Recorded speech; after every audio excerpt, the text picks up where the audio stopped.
வணக்கம். இது உங்கள் விருப்பமான ஜீவா சினிமா. திரைப்படங்கள், திரைக்கலைஞர்கள் அவர்களுடைய கருத்துக்கள் இது குறித்து ஜீவா சினிமா பார்க்கின்ற பார்வை வேறு மாதிரியாக இருக்கும். நீங்கள் அதை கவனிச்சிருப்பீங்க. நம்ம ஒருத்தரை தனிமனித தாக்குதல் பண்ண மாட்டோம். அவர்கள் பேசுகிற கருத்துக்கு மாற்று கருத்து விமர்சனம் வைப்போம், அல்லது ஆதரித்து அதை கொண்டாடுவோம். இதுதான் நம்ம வைப்போம். தனிமனித தாக்குதல் நம்ம பண்ண மாட்டோம். இன்றைக்கி ஒரு முக்கியமான விஷயம் என்னென்னா, இன்றைக்கி ஒரு ஒரு பெரிய பெரிய நடிகர்கள் கூட தங்கள் மன ஆதங்கத்தை சொல்ல முடியாத நிலைக்கு இருக்கிறாங்க. குறிப்பாக இந்திய திரையுலகமே ஆர்எஸ்எஸ் கட்டுப்பாட்டுக்குள்ளே போயிருக்கு. பேன் இண்டியாங்கிற கான்செப்டுக்குள்ளே மாட்டிக்கிட்டு இருக்கு. இது குறித்து கிட்டத்தட்ட ஒரு 3 வருஷமாக நான் பேசிக்கிட்டு இருக்கேன். ஜீவா டுடே சேனல்லையும் பேசுகிறேன், ஜீவா சினிமாலையும் பேசுகிறேன். இந்த pan India, RRR, Kantara, Kashmir files, Kerala story, Chhaava, Tipu சுல்தானை பற்றி ஒரு படம், எமர்ஜென்சியில் இந்திரா காந்தியை பற்றிய படம், எல்லாமே பிஜேபி அஜெண்டாவோடையே படங்கள் வந்துக்கிட்டு இருக்கு. இதை நான் தொடர்ச்சியாக சொல்லிக்கிட்டு இருக்கேன். இதுக்கு ஆல்டர்னேட்டிவாக ஒரு இடதுசாரி திராவிட சினிமாக்கள் வருவதில்லையே அப்படிங்கிறதையும் நான் பல முறை ஆதங்கங்களோட பதிவு செஞ்சுருக்கேன். இப்போ பார்த்திங்கன்னா ரகுமான் கூறியிருக்கக்கூடிய ஒரு பதிவு ரொம்ப முக்கியமானது. இது ஜீவா சினிமா தொடர்ச்சியாக சொல்லக்கூடிய ஒரு விஷயத்தை தான் ரகுமான் அவர்கள் சொல்லியிருக்காங்க. என்ன சொல்லியிருக்காங்கன்னா, வட இந்தியாவில் இந்தி திரையுலகத்தில் தமிழர்கள் மீது பாரபட்சம் காட்டப்படுகிறதா, இது ஒரு கேள்வி. இன்னொரு புறம் மத ரீதியான ஒதுக்கல் இருக்கிறதா, மதத்தை பார்த்து ஒதுக்க வைக்கின்ற கான்செப்ட் இந்தி சினிமாவில் இருக்கிறதா அப்படிங்கிற விஷயத்துக்கு ரகுமான் வாய் வளர்ந்திருக்கிறார் அப்படிங்கிறது ரொம்ப முக்கியமானது. இது நான் ஜீவா டுடே தொடர்ச்சியாக பேசுகிறது தான். இந்தியாங்கிற அமைப்பில் முஸ்லீம்கள் மத அடிப்படையில் ஒதுக்கப்படுறாங்க, தமிழர்கள் இன அடிப்படையில் ஒதுக்கப்படுறாங்க. அந்த அரசியல் சினிமாவிலும் இருக்கிறது, அரசியல் தளத்திலும் இருக்கிறது, சமூக தளத்திலும் இருக்கிறது, அதிகார பியூரோக்ராட் போன்ற தளங்களில் எல்லா இடங்களிலும் இந்த தமிழர் என்பதால் ஒதுக்கப்படுவது, முஸ்லீம் என்பதால் வேறு மாதிரி பார்க்கின்ற தன்மை இருக்கிறது. இதை ரகுமான் பேசியிருப்பது முக்கியமானது. ஏன்னா இது ஒரு பெரியாரிய கருத்து. தமிழர் அரசியல், ஆரிய பார்ப்பன எதிர்ப்பு அரசியல், பெரியாரிஸ்டுகள், இந்த கம்யூனிஸ்டுகள் இவங்க பேசுவது பெரிய விஷயம் இல்லை. ரகுமான் மாதிரி ஒரு பெரிய செலிப்ரிட்டி இன்றைக்கி இது குறித்து பேசியிருப்பதுங்க ரொம்ப முக்கியமானது. அவர் சொல்லியிருக்கிறார், இந்தி இண்டஸ்ட்ரியில், இந்திய சினிமாவில் மதம் பார்க்கிறார்கள். அதை கொஞ்சம் நாசுக்காக சொல்லியிருக்காரு. அவர் ஒன்றும் அரசியல்வாதி இல்லை, இந்த இண்டஸ்ட்ரியில் தான் அவர் தொடர்ந்து இருக்கணும். அதனால் அந்த ஒரு எச்சரிக்கை உணர்வோடு தான் சொல்லியிருக்காரு. முகத்துக்கு நேரம் மதம் பார்க்கல, ஆனால் மதம் பார்க்குறாங்க, அப்படி தான் நான் நினைக்கிறேங்கிறார். ஒரு ரகுமான் இத்தனைக்கும் அவ்வளோ பெரிய ஆள், ஒரு ஆஸ்கார் நாயகன். அவர் சொல்கிறாரு, மதம் பார்த்து ஒதுக்குற விஷயங்கள், மதம் பார்த்து வாய்ப்பு தராமல் இருப்பது போன்ற விஷயங்கள் நடைபெறுகிறது. என் முகத்துக்கு நேரம் நடக்காமல் இருந்திருக்கலாம், ஆனால் நடக்குது. முகத்துக்கு நேரம் நடக்கலை, அங்கிட்டு போய் என்ன பாய் என்ன சொல்கிறாப்புல அப்படிங்கிற கேட்கக்கூடிய தன்மை இருக்கிறது அப்படிங்கிற விஷயத்தை ரகுமான் பதிவு செய்திருக்கிறார். தமிழர்கள் என்பதால் ஒதுக்கப்படுகிறார்களா அப்படிங்கிற ஒரு கேள்விக்கும் அவர் பதில் சொல்லியிருக்காரு. கடந்த 8 ஆண்டுகளாக அப்படி ஒரு நிலை இருக்குதுன்னு நினைக்கிறேன், ஆனால் என் கண்ணுக்கு கடவுள் அதை பார்க்க விடாமல் மறைச்சிருக்கார் போல் அப்படின்னு இருக்கார். ஒரு மழுப்பலான பதிலாக இருந்தாலும் இதனுடைய உட்பொருள் என்ன நமக்கு தெரியுது. தமிழர்கள் என்பதால் இந்திய சினிமாவில் ஒதுக்குறாங்க. ரகுமான் ஒரு தமிழன் ஒதுக்கப்படுகிறார், ரகுமான் ஒரு முஸ்லீம், அதுவும் ஒரு ஒதுக்கலுக்கு காரணம். அப்போ 2 விதமான ஒதுக்கலை ரகுமான் சந்திக்கிறார். ஆனால் அதை வெளிப்படையாக அவரால் பேச முடியல. ஏன்னா அவங்க இருக்கிற அந்த இண்டஸ்ட்ரி எப்படி, ஏன்னா அவங்களோட தான் இருக்கணும். வட இந்திய லாபியையும் பிராமின் லாபி, இப்போ புதிதாக இப்போ ரொம்ப வீரியமாக கொண்டு இருக்கக்கூடிய ஆர்எஸ்எஸ் லாபி, இதையெல்லாம் ஒட்டச்சிட்டு இது ஒரு ஆர்எஸ்எஸ், இது ஒரு சாதி இந்துத்துவ மனநிலை, இது ஆதிக்க மனநிலை, இது இந்துத்துவா, இது நீங்கள் ஹிந்தி மனநிலையில் இருக்கீங்க, எங்கள் தமிழரை புறக்கணிக்கிறீங்கன்னு ரகுமான் மாதிரி ஆட்கள் பேச மாட்டாங்க. எப்பவுமே உயரத்துக்கு போக போக போக இந்த முற்போக்கு, இடதுசாரி, திராவிடம், தமிழ் தேசியம், இந்த அரசியெல்லாம் பேச மாட்டாங்க. அப்படியே ஒரு நாசுக்கா அது உள்ளுக்குள்ளே இருந்தாலும் அப்படியே நெளிவு சுழிவோடு போகிறது தான். மோடி ஒரு ஃபோன் பண்ணால் ஓடி போகிற இடத்துல தானே சிவகார்த்தியன் இருக்கிறாரு, புரியுதுங்களா? அப்படி தான் இருப்பாங்க. கேட்டால் பராசக்தி, இந்தி எதிர்ப்பு, ஆச்சா பூச்சான்னு பேசுவாங்க. மோடி ஃபோன் பண்ணி ஹேனா ஐயோ ஜி வந்துடுறேன் ஜி அப்படின்றாங்க. இவ்வளோ தான் இந்த சினிமா நடிகர்களுடைய லட்சணம். அதனால் இப்படி தான் இருப்பாங்க. இந்த நிலையில் ரகுமான் பேசியிருப்பது அப்படிங்கிறது ரொம்ப ரொம்ப பாராட்டுக்குரியது. எனக்கு கொஞ்சம் வியப்பாகவும் இருக்குது, இவ்வளோ தூரம் ஓப்பனாக இன்றைக்கி பேசியிருக்கிறாரு. ஏன்னா அவரே நான் ஜீவா டுடேலே ஒரு வீடியோ போட்டிருப்பேன், பார்த்துருப்பீங்க. ரோஜா மாதிரியான படம், உயிரே மாதிரியான மேக்சிமம் இந்துத்துவ அஜெண்டா உள்ள அந்த மணிரத்னம் பாணியிலான படங்களை தான் அவர் அதிகம் இயக்கியிருக்கிறார், நிறைய இசையமைத்திருக்கிறார். மணிரத்னம் தான் நிறைய டெவலப் பண்ணி விடுறதுனால அவங்கக்கிட்டலாம் எதிர்த்து பேச முடியாது. மணிரத்னம், பாலச்சந்திரட்டெல்லாம் ரகுமான் பேச முடியாது.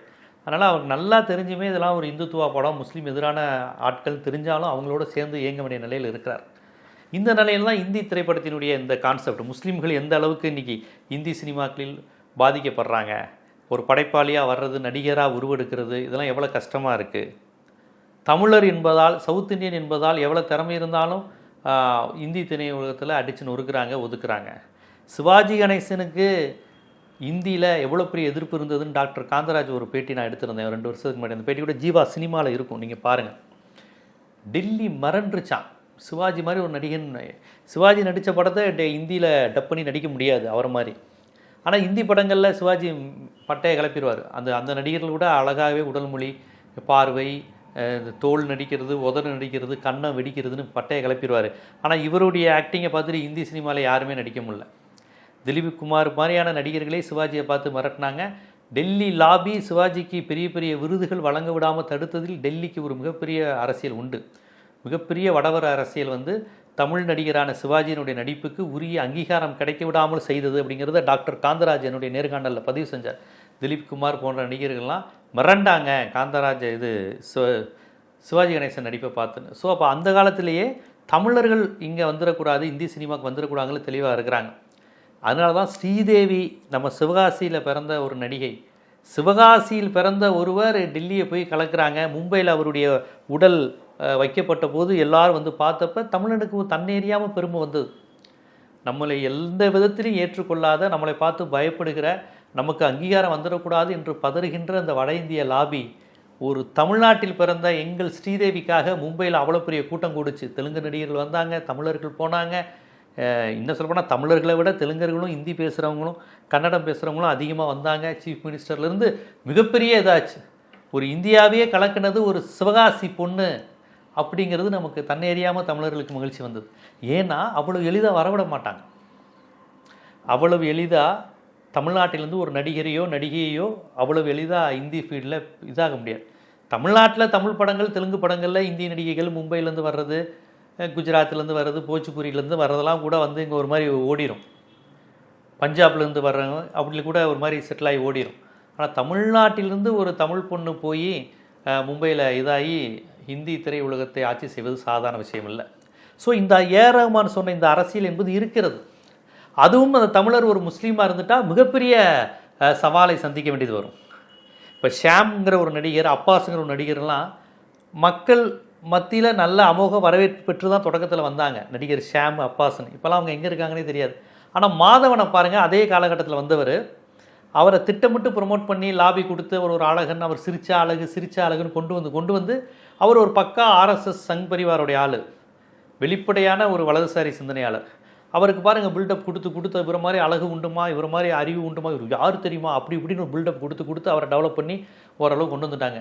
அந்த குரூப், அந்த மணிரத்னம், பாலச்சந்தர், கமலஹாசன்லாம் மாதவனை ஒரு ஆள் மாதிரி அப்படி உருவாக்கிடுவாங்க. அப்பாஸை 2-3 படத்துலேயே காலி பண்ணிட்டாங்க. எல்லா பத்திரிகைகள், ஊடகங்கள் நினச்சா ஒருத்தரை வளர்த்தெடுக்கலாம், ஒருத்தரை காலி பண்ணலாம்.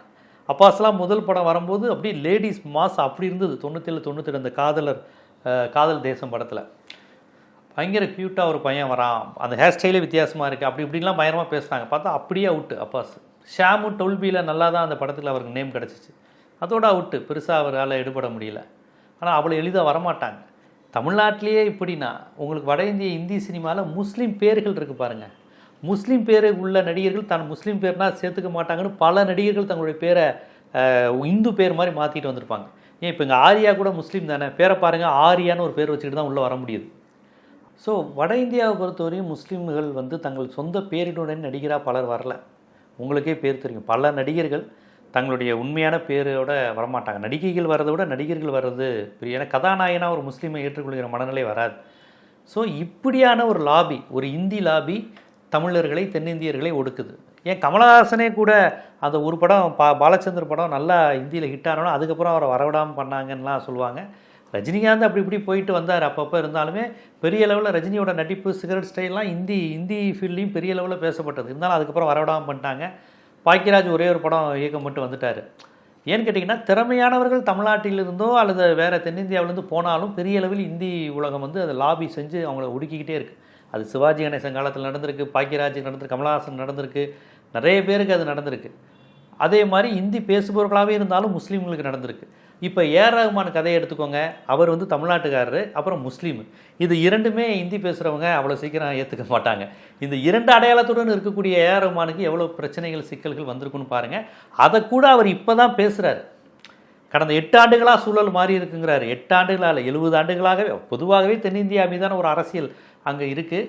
அந்த லாபியில் தமிழர்கள் ஒதுக்கப்படுறார்கள், முஸ்லீம்கள் ஒதுக்கப்படுறாங்கங்கிறத ஏஆர் ரஹ்மானே சொல்லியிருப்பது அப்படிங்கிறது கவனிக்க வேண்டிய ஒரு விஷயம். சினிமாங்கிறது வெறும் சினிமா இல்லை, எல்லாத்துலேயும் அரசியல் இருக்குது. எல்லாத்துலேயும் அரசியல், பொருளாதார, சமூக பிரச்சனைகள், தேசிய இன எழுச்சி எல்லாமே இருக்குது. அதனால் சினிமா தானே, சினிமாவை பாருங்கள் அப்படின்லாம் கிடையாது. இன்றைக்கி சினிமாவை பார்த்தா ஏஆர் ரஹ்மான் இப்படி ஒரு ஸ்டேட்மெண்ட் விடுவாரா? சினிமாவை தாண்டியும் அரசியல் இருக்கிறது. அதைத்தான் ஜீவா சினிமா பதிவு செய்கிறது.